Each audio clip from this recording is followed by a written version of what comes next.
Elaine Lee, and you're listening to the University of Chicago Public Policy Podcast.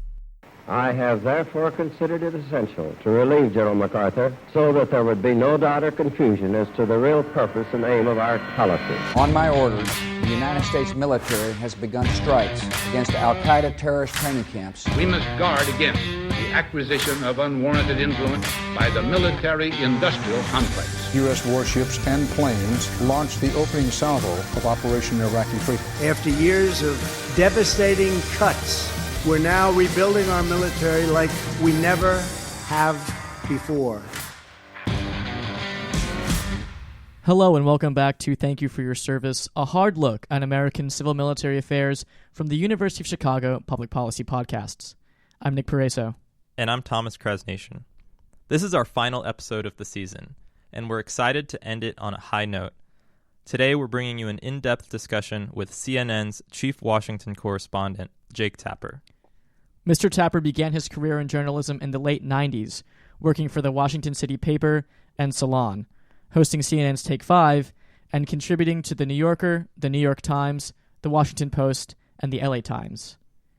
He began working for ABC News in 2003, eventually becoming their senior White House correspondent. In 2012, he moved to CNN, where he hosts the weekday show The Lead with Jake Tapper, as well as CNN's Sunday political show State of the Union. In 2012, Mr. Tapper published The Outpost, an investigative book about American troops and a deadly battle that took place at Combat Outpost Keating in Afghanistan. The Outpost was met with critical acclaim and widely praised for its gripping and accurate portrayal of American service members. It is now being developed into a major motion picture starring Scott Eastwood and Orlando Bloom, scheduled to come out later this year. We spoke to Jake about his book, the relationship between journalism and the military, and how to bridge the civil-military divide. Jake Tapper, thanks so much for coming on. We really appreciate you taking the time. Oh, my pleasure. Thanks for having me. So, we've been doing this podcast on modern civil-military relations in America, and many of the conversations we've had have revolved around the wars in Afghanistan and Iraq. When each of those wars broke out in 2001 and 2003, you, Jake, were already working as a fairly established political journalist, and we were wondering if you could talk about what it was like to cover those wars from your perspective. Sure. So, I guess looking at my career as a journalist, I would say there are basically three different phases that I went through when it came to covering these wars. One was I worked for Salon.com, which was a left-leaning news website. It was different than what it is now, where I pretty much was able to write whatever I wanted as just a national and political journalist. And that era was very much, I was able to just be skeptical of the call to war, because Salon was naturally skeptical of President Bush after he won. And so, I did a lot of stories about allies and others questioning the claims of weapons of mass destruction, skeptical coverage about the so-called coalition of the willing, and the like. I have a very vivid memory of being with Howard Dean in 2003, I think, when Colin Powell was testifying before the UN. He was being besieged with phone calls from political reporters. Don't you believe it now? Don't you believe it now? And Howard Dean, who was a skeptic of the war in Iraq, did not understand the way that the political journalism world was reacting, which was really interesting and insightful to be there to see that. The second period, I would say, was when I was at ABC News, and I would actually go to war zones. I went to Iraq and covered that war from the ABC News compound, which was not in the green zone. And then I also went to Afghanistan. And the Afghanistan coverage, I went twice, once with President Obama just on Air Force One into Bagram and back.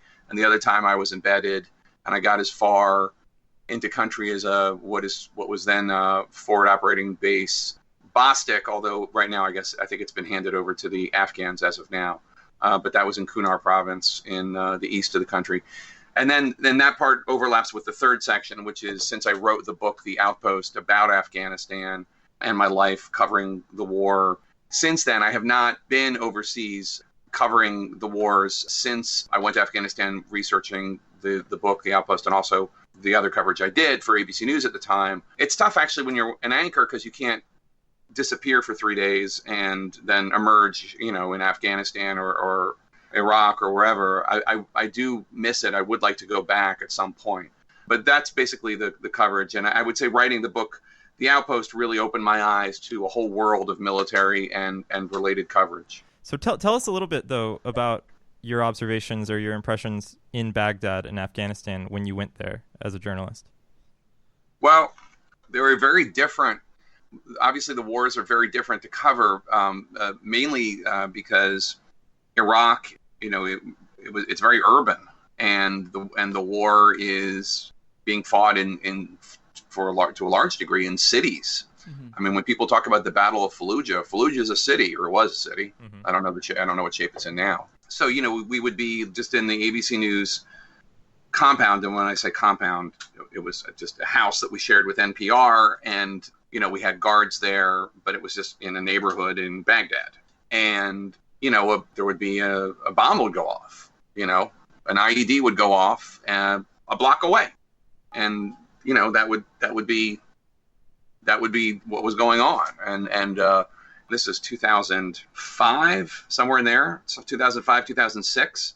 So it was right at a period in the war when it seemed as though a civil war was happening. Mm-hmm. NBC News, I remember, had made the editorial decision to call it a civil war, mm-hmm. which I don't know how well that decision looks in retrospect. But at the time, it certainly felt like it was potentially going to be a Sunni Shiite civil war. Afghanistan, obviously, completely different. First of all, more than two competing tribes or sects, as it were. And when I landed in Kabul, a bomb had just gone off and killed a bunch of Americans in a motorcade of some sort. But obviously, the Taliban presence and the insurgent presence, because it's not just the Taliban, is all over the country. And most of that country is not urban centers. Most of that country is geographically is just in mountains in the east and flatlands in the center and the west, and just a very different kind of warfare, completely different warfare. So you reported on these events, the war in Afghanistan and the war in Iraq, as a political journalist.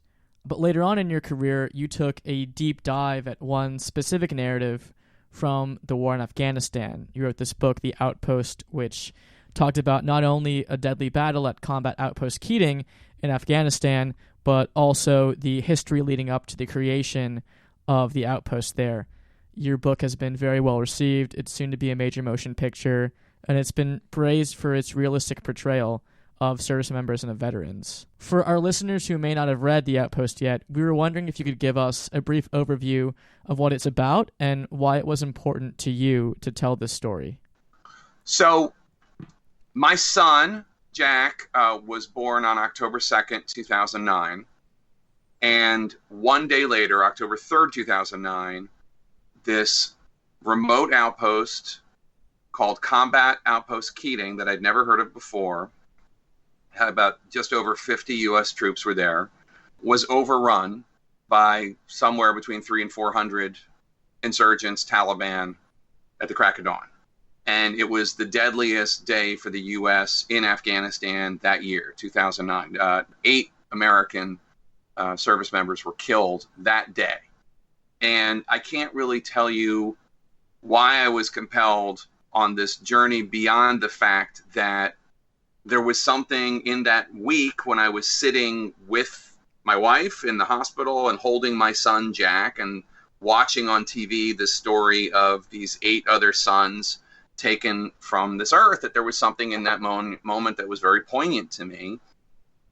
There was a mystery about it all. Everybody was reporting that that Cop Keating shouldn't have been there, that it was, it was built at the bottom of 3 steep mountains, 14 miles from the Pakistan border.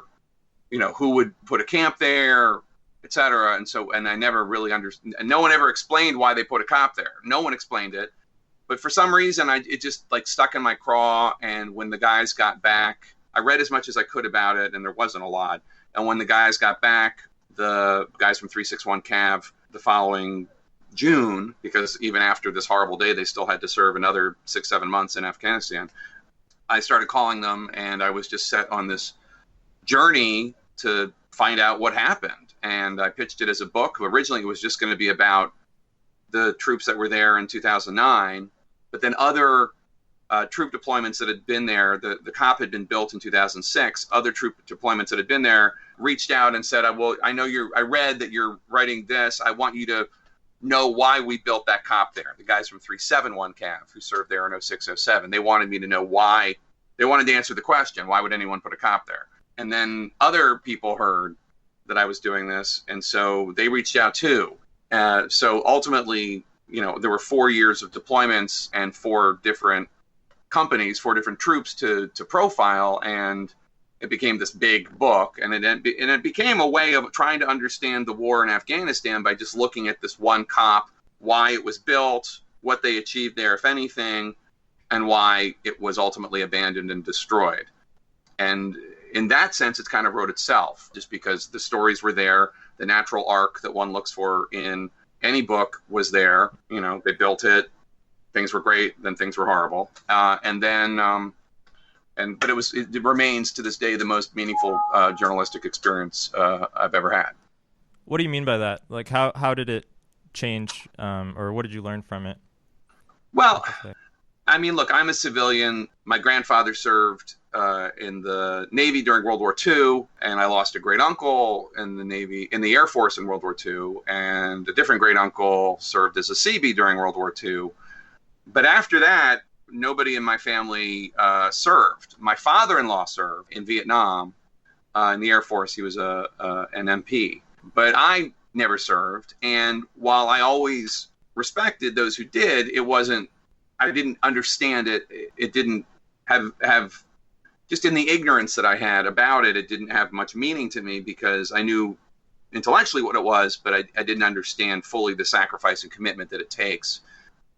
And the experience of this book, and doing more than 200 interviews and talking to service members who live there, and talking to people who lost loved ones, and hearing all their stories, and having very brave men cry in front of me, telling their stories, encountering what it means to have survivor's guilt, encountering what it means to have post-traumatic stress, not just as things I'm reading about, but as things I'm experiencing through other people that I'm having, a relationship with or having a conversation with, just opened my eyes to this, to what it is that the 1% does for the other 99% of us. And I mean, I think that, since then I've become much more involved in military-related charities, and much more involved in using my journalistic platform and Twitter feed and anything else to bring attention to the stories of veterans and service members, covering PTS and the like.